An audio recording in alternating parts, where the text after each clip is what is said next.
Good morning, good afternoon, good evening, whenever you are watching this. I am CT Folly Entropy, but you can just call me Entropy, and I welcome you to the fourth episode of my podcast, Cosmic Commentary.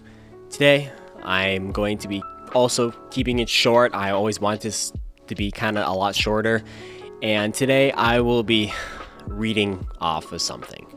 Yes, I know, I said it a lot that I wouldn't be, but I felt really bad for how unstructured my last episode was concerning how tired and how late I did it last night, that I thought I would kind of make it up by being really structured today. And besides, in 2 weeks, I have school starting up, and I have kind of something to say for myself that I also think others can take from. So, I'll be reading off of something, bear with me. I'm going to give two scenarios. I will then give and explain the parallels between the two scenarios and then a revelation I got from them. Let's start with the scenario of an airplane.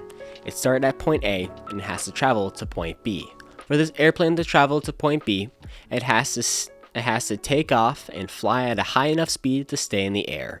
Otherwise, it will never make it to point B. So it's just necessary and natural law for this airplane to fly at a constant rate to reach point B, and it will reach point B. Of course, it can speed up and slow down, but there's a necessary speed needed to stay in the air. Now, along with this scenario is us. We are on the ground looking at the airplane. To us, this airplane moves very slowly, and disregarding flight tracking tools, we have no clue where it started and where it will end or land. And neither do we ask why. That's just how it is. What to take note of here is that even though we see the airplane moving very slowly, the airplane isn't and is actually moving very fast. Sure, we could fool ourselves into thinking that because I see it moving slowly and because I have no other information on it, that it has to be moving slowly. But that would be delusional of us, right? Now, let me give another scenario. I had a friend ask me to join him on playing a video game, and I said no. The reason I said no was because I thought there were other things I could be doing that were a better use of my time. That sounded good and all, until my friend realized from other conversations and other things I admitted to him that I was going about my time trying to make sure that everything I did contributed to helping me have a better and smoother life in the grand scheme of things. That's quite a big task to be constantly trying to fulfill, and he told me that I was living too fast and I need to slow down and live in the moment. I agreed with him then, that sounded reasonable, and that's how I should be going about my time. But something bothered me. Something didn't feel right, and I just couldn't put my finger on it. But I think I know now. Looking at the first scenario with the airplane, see it as a metaphor. The trip from point A to B is our life from the beginning, point A, to the end of our life, point B, and the airplane is us progressing through life. Like I said, it's just a necessary and natural law for this airplane to fly at a constant and necessary speed to reach point B. Time waits for no man. We know this. Ask any elderly person and they will tell you that it's gone in the blink of an eye. Well, you can look at the airplane still in the sky one moment, then look at it later and it's not there, gone, already full steam ahead to its destination. I will state right now that we do not have control over the rate at which we progress through life. The rate of which progress is not in our control, but what we can control is the increments. The increments or steps we take through life. When I was stressing over the grand scheme of things, I was trying to live in large increments.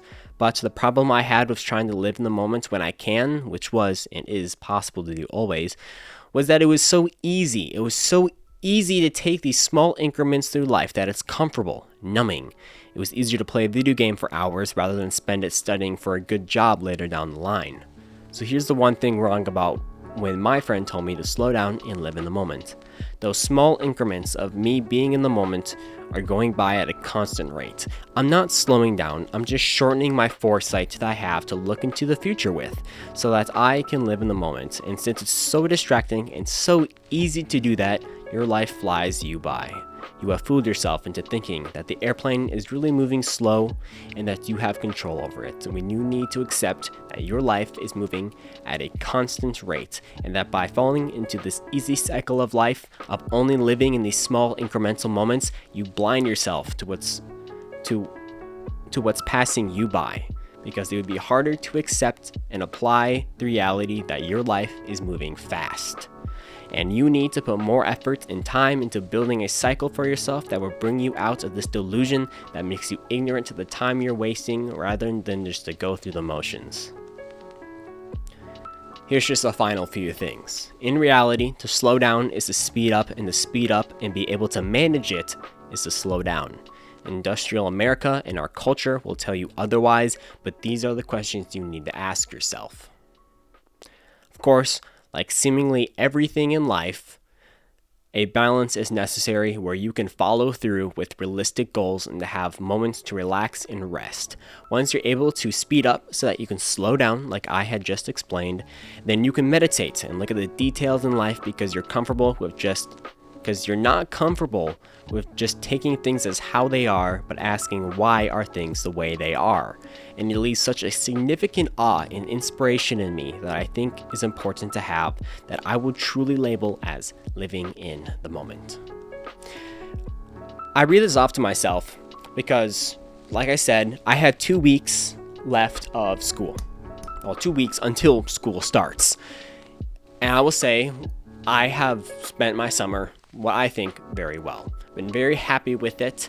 I had 2 internships, but like a few things and just the uncertainty of the future, not everything will work out. I went and got an internship at a radio station, just a local one, hoping like I was gonna get all these hands-on experience in broadcasting. And when I went in there, I asked what opportunities there were, and I was told that I can kind of fill in for their news department. They didn't have much of anyone reporting for that. So I went to the local meetings in that town, and I reported it every time they had a meeting, and I emailed it. Well, just recently, he told me, I was told, I think we just kind of have to stop doing it with you. I was apologized to for being put in a position where I wasn't necessarily the man for the task, because for the local news, you kind of have to be a local. I wasn't a local. I lived in the next town over, and neither was I that involved locally.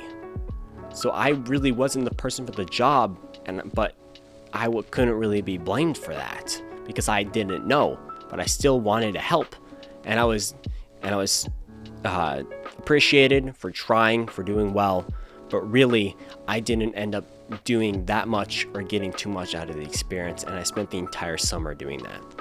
Now, I will say that, of course, it was still worth it. I met a lot of just good people, great talkers, and just made more connections, and I couldn't appreciate that more. I thank you for giving me that opportunity, by the way. If you see this, I told you before I podcast, I'll probably come in and mention this one to you. And I also want to thank my other boss at my other internship for the newspaper for giving me the chance to write articles and be able to put my name in the newspaper. I think that's so cool. And I thank you for the opportunities I have to interview people. I had my first interview by myself. It went swell. The paper that turned out phenomenal, and I was super happy with that. And I thank you for giving the opportunity for that. Otherwise, when school starts, myself, understand time. Focus on time management. This should be an encouragement for that. It will be the biggest thing that you will need to get down, not only for school, but in the rest of your life.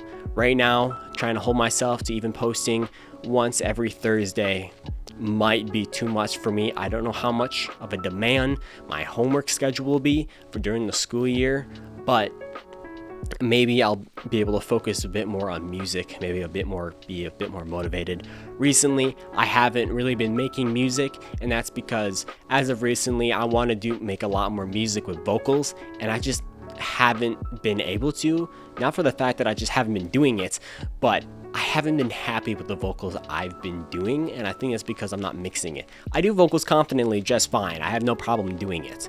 It's just mixing it. Because I mix it, I put over the track, I listen back, I'm like, ew, this sounds horrible. That's kind of holding me back right now, but I'm slowly learning. I want to start pumping out more quality music than just the random small snippets I've just been posting out there. I see people are starting to actually see a lot more of my content. I'm very happy about that. I'm happy about the feedback I've gotten. And otherwise, this is just kind of a review of my summer. I'm happy to have gotten this summer. Very big character development for me personally over the summer. And I'm excited for the school year.